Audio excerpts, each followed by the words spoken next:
The process of handling food from harvest to its sale until it's consumed is vital as regards to how long it will remain fit for consumption.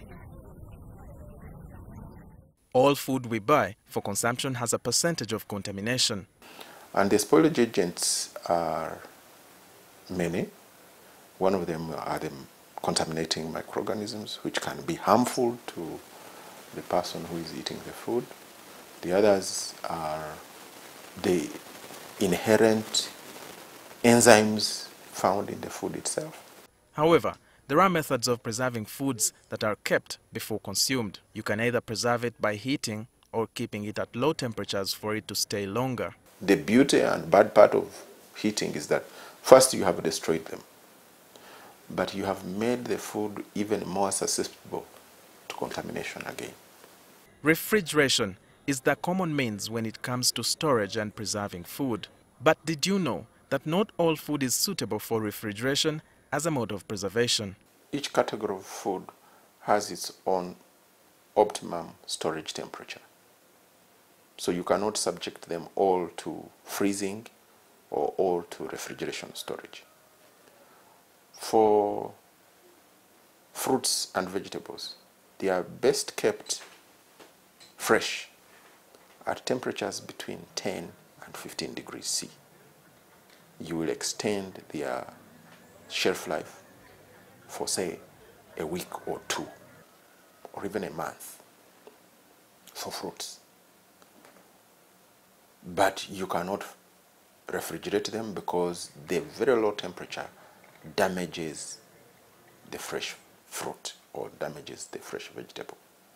For households that own a refrigerator, you ought to know what kind of food you are keeping and at what temperatures. There are certain characteristics we like in a food when we are eating it. If we don't find that particular characteristic, and it's a physical characteristic, we will say this food is not good.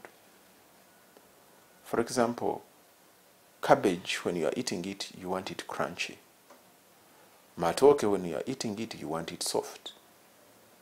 So when we subject food to refrigerated storage and freezing, it comes to a time when those characteristics are tampered with. Some foods go bad, lose their taste and texture, or simply turn black if they are refrigerated. Bananas, for example, avocados, they don't like temperatures of 5 to 7. They will love temperatures of, say, 12 to 15. Then you will keep them longer and they will still look like bananas. For those of you who have kept your bread in the fridge without covering with a cavera, you will notice that the bread becomes dry. That's the effect of the fridge. It offers low temperatures, and low temperatures tend to be associated with low humidity. And the moment you have low humidity, then the surrounding area will start absorbing the moisture from the product that you have kept in the fridge. And also you'll see certain fresh fruits and vegetables start to shrink when they are in the fridge.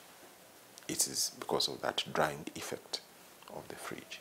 But it is a common practice for most of us to simply put all our food, cooked and raw, in the fridge. I put most of the things in the fridge because I think it's safe. Fruits like jackfruit and maybe cabbages, those that have bad odor or probably strong smell, is not supposed to be kept in the fridge because of their nature. Because Associate Professor Chamhangire says this can cause damage to this food. If you have a food which has a strong flavor, don't put it together with the other foods in the fridge. If you put it in the fridge, it will pass on the jackfruit flavor to all the other foods. And then it will affect the characteristics of your product. Freezing food like meat can keep it safe for long, but this has to be done with care. Otherwise, ice can damage it. It will become kind of stringy. It becomes tough. once it has lost most of its moisture. Chamhangire says the fridge must be kept clean. Otherwise, the fridge can become a source of contamination itself. So you have to switch it off, clean it thoroughly, and that way then it is able to keep your food safe. For as much as we would like to have a fridge and use it, poor usage can be harmful to the food stored, making it not safe for consumption. Walter Mwesije, NTV.